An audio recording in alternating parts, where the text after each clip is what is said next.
વડોદરા શહેર વિધાનસભાના ધારાસભ્ય મનીષાબેન વકીલને અભિનંદન સમારંભ યોજાયો। મહિલા અને બાળ કલ્યાણ વિભાગના મંત્રી બન્યા બાદ વડોદરા શહેરના મનીષાબેન વકીલને આવકારવા કાર્યકર્તાઓની ભીડ જામી। રાજ્ય સરકાર દ્વારા જાહેર કરવામાં આવેલા નવા મંત્રીમંડળમાં મનીષાબેન વકીલને સ્વતંત્ર હવાલા લેખેનો મંત્રી પદનો હવાલો સોંપવામાં આવ્યો હતો।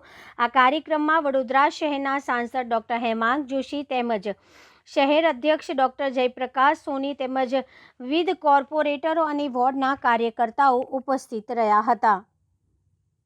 મહાનગર દ્વારા અમારા શહેરવાડી વિધાનસભાના લોકપ્રિય ધારાસભ્ય માન્ય શ્રીમતી મનીષાબેન વકીલ જેને રાજ્ય કક્ષાના મંત્રીશ્રી બનાવવામાં આવ્યા છે। એમાં પણ મહિલા અને બાળ કલ્યાણનો સ્વતંત્ર હવાલો સાથે સામાજિક કલ્યાણ અધિકારીતા વિભાગના પણ એમને મંત્રીશ્રી બનાવવામાં આવ્યા છે। એ બદલ વડોદરા શહેરના બધા કાર્યકર્તાઓ દ્વારા અભિવાદન સમારોહનો કાર્યક્રમ કારેલીબાગ સ્વામિનારાયણ મંદિર ખાતે આજે આયોજિત કરવામાં આવ્યો છે। આ કાર્યક્રમ આયોજિત કરવાનો મુખ્ય આશય સૌ કાર્યકર્તાઓને અભિવાદન કરવાનો એક મોકો મળે, સૌ કાર્યકર્તાઓને મનીષાબેનને શુભકામનાઓ પાઠવવાનો મોકો મળે, અભિનંદન પાઠવવાનો મોકો મળે અને હંમેશા ભારતીય જનતા પાર્ટીની પરંપરા પ્રમાણે આવા કોઈ પણ અભિવાદન એ સૌ કાર્યકર્તાઓના અભિવાદન છે। એટલા માટે આ પરંપરા પ્રમાણે આ કાર્યક્રમનું આયોજન થયું છે। ધન્યવાદ। આજે વડોદરા મહાનગર દ્વારા જે અભિવાદન કાર્યક્રમ રાખવામાં આવ્યો છે અને સૌ કાર્યકર્તાઓનો ખૂબ આભાર વ્યક્ત કરું છું।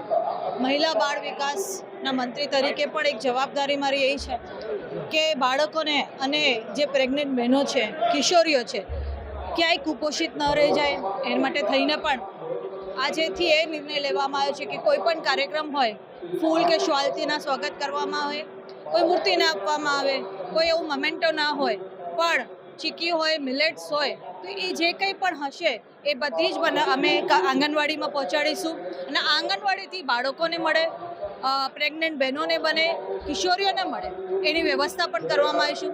આજે આ તુલા જે કરી છે એ ચીકીની તુલા કરી છે અને ખરેખર કાર્યકર્તાઓને આભાર વ્યક્ત કરું કે આટલી સુંદર એમણે વિચાર કરીને ચીકીની સાથે સાથે મિલેટ્સની પણ વ્યવસ્થા, બુક્સની પણ વ્યવસ્થા, જે બુક્સ મળશે એ પ્રાઇમરી કે સેકન્ડરીના બાળકોને કામ લાગશે એ રીતની આજની આ જે કામ કર્યું છે અને આવનાર દિવસોમાં જ્યાં કંઈક કાર્યક્રમ હશે આનો જ હું અનુરોધ કરવાની છું।